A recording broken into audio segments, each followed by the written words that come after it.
Hi, hi, hi, hi, au, au, au, yang artinya, halo Urbaners dimanapun kalian berada, bagaimana kabarnya?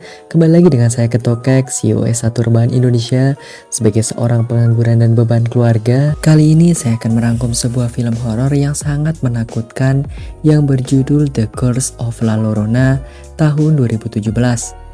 Yang mana ini berkisah tentang hantu yang suka mengambil anak, semacam wewe gombel tapi versi bule. Untuk mempersingkat durasi, karena saya tahu kalian menonton video ini pakai wifi tetangga kalian, langsung saja simetriskan posisi rebahan, kencangkan celana dalam, selamat menonton, dan inilah alur ceritanya.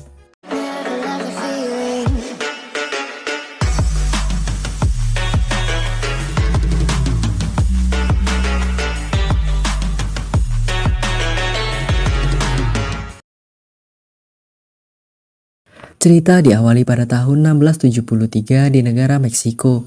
Terlihat sebuah keluarga yang memiliki dua orang anak kembar. Sang anak memberikan sebuah kalung kepada ibunya dan kemudian sang ibu memakainya. Mereka bertiga terlihat sangat bahagia. Namun seketika semuanya berubah saat sang anak melihat ibunya di tepi sungai sedang mencoba membunuh saudaranya dengan cara menenggelamkannya ke dalam air. Sang anak ketakutan dan melarikan diri, namun dia tertangkap dan dibunuh. Cerita berpindah ke Los Angeles tahun 1973. Saat itu terlihat sebuah keluarga yang terdiri dari seorang ibu bernama Anna yang memiliki dua orang anak. Ini Chris dan ini Sam. Pagi itu terlihat mereka sedang terburu-buru untuk berangkat ke sekolah.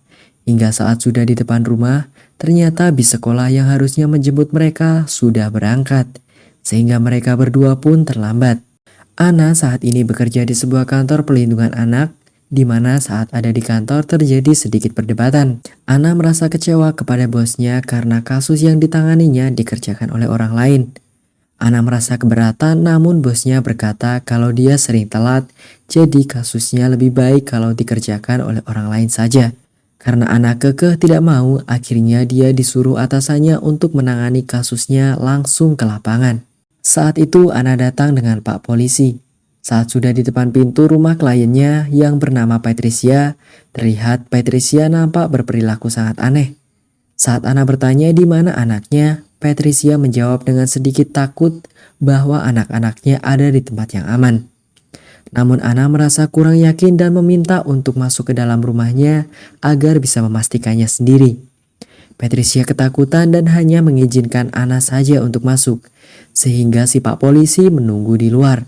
Saat di dalam rumah itu Anna terkejut ketika melihat di dalam rumah Patricia banyak lilin dan sesajen seperti kembang, menyan, luwak white coffee, dan dupa. Anna kemudian pergi ke ruangan lain dan dia melihat sebuah pintu dengan banyak gambar mata dan satu gambar mata besar di tengahnya. Dia kemudian menempelkan kupingnya ke pintu dan memanggil nama anak Patricia, yaitu Carlos dan Thomas. Tiba-tiba si ibu datang dan melarang Anna membuka pintu itu sambil berteriak-teriak. Pak Polisi yang mendengar itu langsung masuk dan mengamankan Patricia.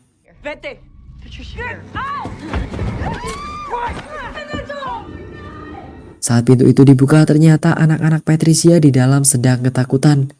Anak-anak itu kemudian berkata, "Tolong tutup pintunya. Dia akan datang menyakiti kami." Kira-kira siapa yang dimaksud dia oleh anak-anak ini? Apakah dia yang ada di lagunya Anji? Sabar, nanti juga akan tahu. Anna akhirnya membawa anak-anak itu ke tempat penampungan anak. Anna melihat pergelangan tangan anak-anak itu seperti terdapat luka bakar. Saat ditanya, anak itu hanya menjawab, "Dia pelakunya dan tidak ada tempat aman untuk kami." Singkat cerita, Anna baru pulang kerja. Dia melihat anaknya sedang menonton TV. Anna kemudian melihat Chris sedang main polisi-polisian di ruang almarhum ayahnya. Sedikit info, suami Anna saat ini sudah meninggal. Dia adalah seorang polisi. Anna yang melihat Chris saat itu sedih dan terharu. Sam punya kebiasaan mandi di bak mandi.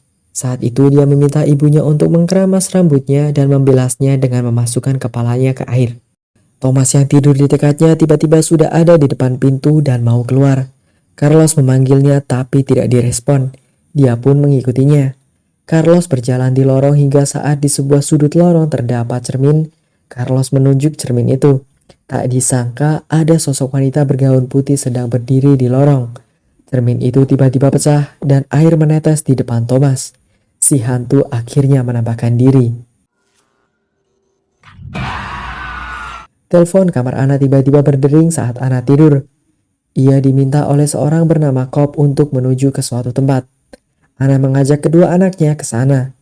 Saat sampai di sana, dia menyuruh anaknya untuk tetap di dalam mobil saja. Ternyata di sana dua anak yang Ana bawa ke tempat penampungan sudah meninggal tenggelam di sungai. Patricia yang ditahan polisi juga ada di tempat itu dan terlihat sangat bersedih. Ia berkata kepada Ana kalau ini salahmu dan aku coba menghentikannya. Ana bingung dan bertanya, dia siapa? Patricia menjawab, lalu Rona. Patricia akhirnya dibawa polisi. Saat mobil polisi yang membawanya berpapasan dengan mobil Ana, dia melihat anak Ana dengan tatapan yang menyeramkan. Chris yang ada di dalam mobil penasaran dengan apa yang terjadi. Dia mencari tahu dengan bersembunyi di atas jembatan. Saat itu dia melihat ada seorang wanita di belakangnya yang sedang menangis menggunakan gaun putih. Saat didekati, tiba-tiba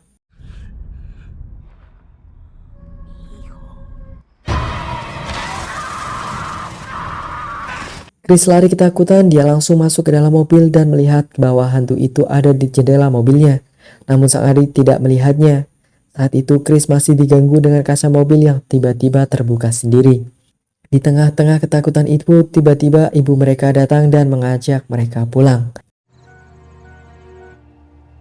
Keesokan harinya, Ana sedang berdiri di dekat gereja sambil melihat orang yang sedang melakukan ritual pengasapan untuk mengusir roh halus. Tiba-tiba Pak Pendeta datang dan Ana menanyakan tentang hantu La Llorona kepada pendeta itu. Pak Pendeta menjelaskan kalau dulu ada wanita yang sangat cantik di sebuah daerah di Meksiko yang menikah dengan seorang laki-laki. Mereka punya keluarga kecil yang bahagia dengan 2 orang anak. Tapi suatu ketika suaminya selingkuh. Karena merasa kecewa, si wanita menghancurkan harta berharga milik suaminya, yaitu anak-anaknya. Dia menenggelamkan anak-anaknya ke dalam sungai. Namun setelah melakukan itu, wanita itu menyesal dan menceburkan dirinya ke sungai itu. Sehingga dia dikutuk untuk berkeliling bumi mencari pengganti anak-anaknya. Di lain sisi, Sam saat itu sedang siap-siap mau hujan-hujanan. Tapi dia mendengar suara orang dari luar pagar. Saat didekati ternyata tidak ada apa-apa. Saat Sam membuka payung transparannya, dia kaget. Ada sosok wanita bergaun putih di depannya.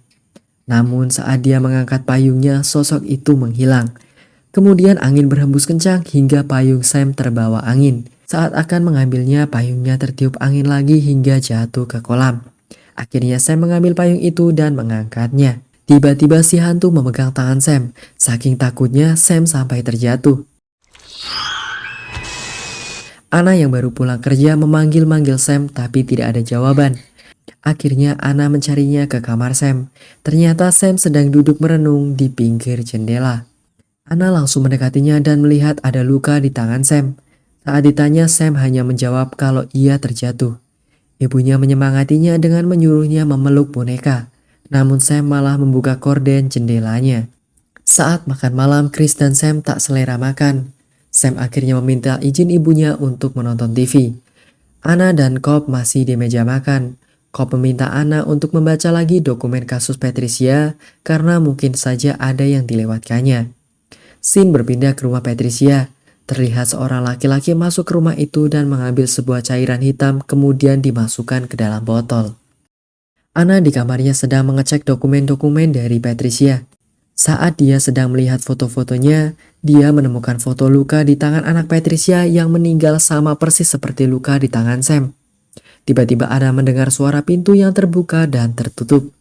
Karena penasaran, akhirnya dia mengecek pintu rumah depan. Ternyata Chris yang melakukan itu. Dia mendorong dan menarik pintu depan sambil tak sadar. Akhirnya dia menyadarkan Chris. Saat Chris sadar, tiba-tiba pintu bergerak dengan sendiri. Mereka kebingungan.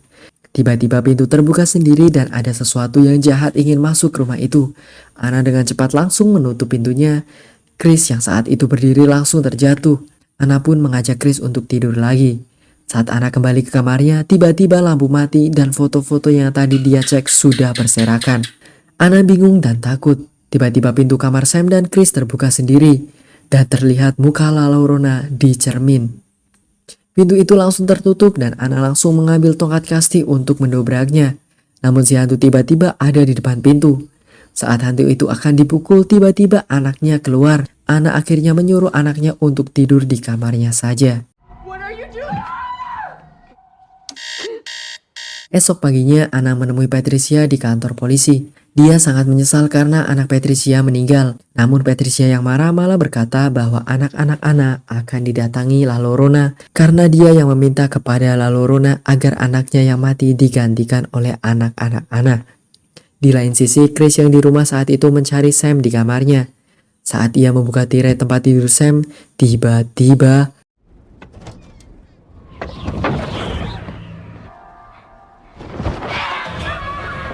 Chris pun berlari, dan tiba-tiba Chris kaget sampai terjatuh dari tangga. Anna pulang dan langsung membawa Chris ke Pak Dokter untuk diperiksa.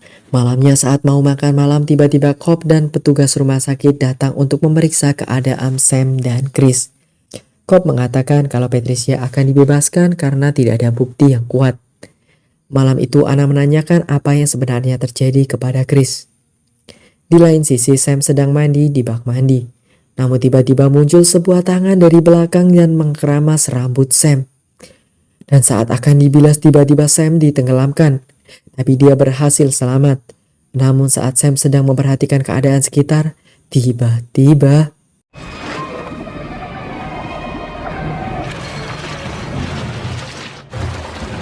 Anna yang mendengar itu langsung menghampiri Sam. Namun pintunya terkunci. Anna mendobraknya dan menyelamatkan Sam. Namun Sam ketakutan dan Chris mengatakan kepada ibunya kalau ada sesuatu di belakangnya. Anna langsung berlari dan menahan pintunya agar terkunci, namun gagang pintunya malah patah.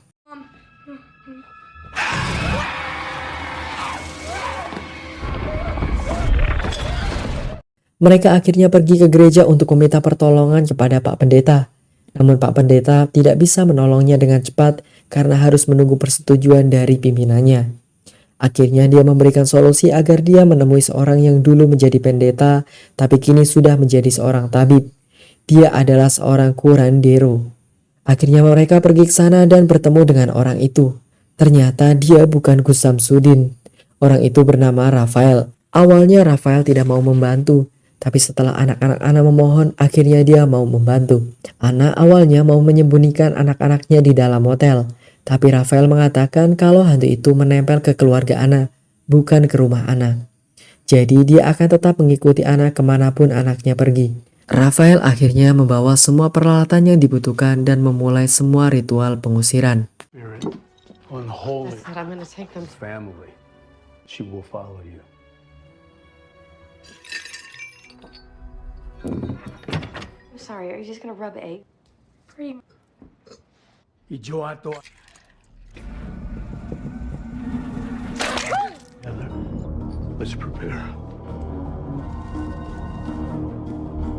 Malam harinya saat Rafael sedang akan menyeplok telur untuk makan malam, tiba-tiba listrik mati, tapi bukan karena kehabisan token.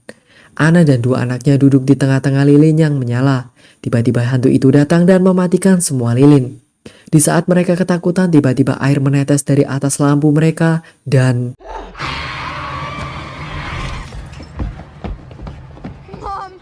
si hantu melemparkan Anna ke tembok. Mereka semua ketakutan dan bersembunyi di bawah meja. Tapi tiba-tiba taplak meja terangkat dan si hantu menangkap Sam dan Chris. Saat Chris akan dibawa si hantu, Rafael langsung mencipratkan air mata si hantu yang sudah disucikan, sehingga membuat si hantu pergi. Rafael membatasi pintu rumah mereka dengan benih pohon api, supaya si hantu tidak bisa masuk ke dalam rumah. Dengan syarat, garis itu tidak boleh putus. Saat semua orang sedang menahan pintu belakang agar tidak terbuka, Sam dengan bodohnya malah mengambil bonekanya yang ada di luar rumah dan memotong garis sebatas di pintu sehingga dia dibawa oleh si hantu. Mereka mencari ke kolam renang dan ternyata Sam ada di sana sedang tenggelam. Ana mencemplungkan dirinya ke kolam renang untuk menyelamatkan Sam, namun ia dicekik si hantu. Dengan sekuat tenaga ia melawan, akhirnya dia berhasil menyelamatkan Sam dan mendapatkan kalung milik si hantu. Rafael pun mensucikan air kolam tersebut. Karena kejadian itu, Sam dan Chris disembunyikan di dalam lemari. Untuk sementara mereka aman. Tapi tiba-tiba anak-anak berteriak yang ternyata itu adalah Patricia yang masuk ke rumah itu dan akan mengorbankan anak-anak agar anaknya yang mati kembali lagi. Dia menembak Rafael dan membuang benih pohon api sehingga si hantu masuk ke rumah lagi. Ana dicekik dan dikunci di dalam ruangan. Sam dan Chris pun sembunyi di loteng atas rumah sambil membawa kalung Lalorona yang diambil dari ibu mereka.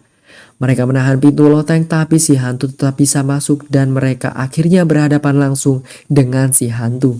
Namun saat Chris menunjukkan kalung itu ke si hantu, tiba-tiba dia berubah lagi menjadi manusia. Namun itu tidak bertahan lama. Saat si hantu melihat mukanya di cermin, dia kembali menjadi hantu. Karena kasihan, akhirnya Patricia membuka pintu yang mengunci Ana. Rafael yang akan mencoba menolong langsung dilemparkan dengan begitu mudahnya oleh si hantu.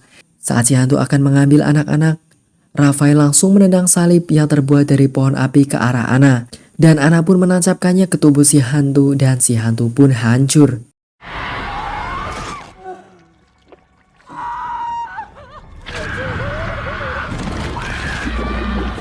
Pagi harinya Rafael pulang dengan sebuah taksi dan keluarga Ana kembali seperti semula.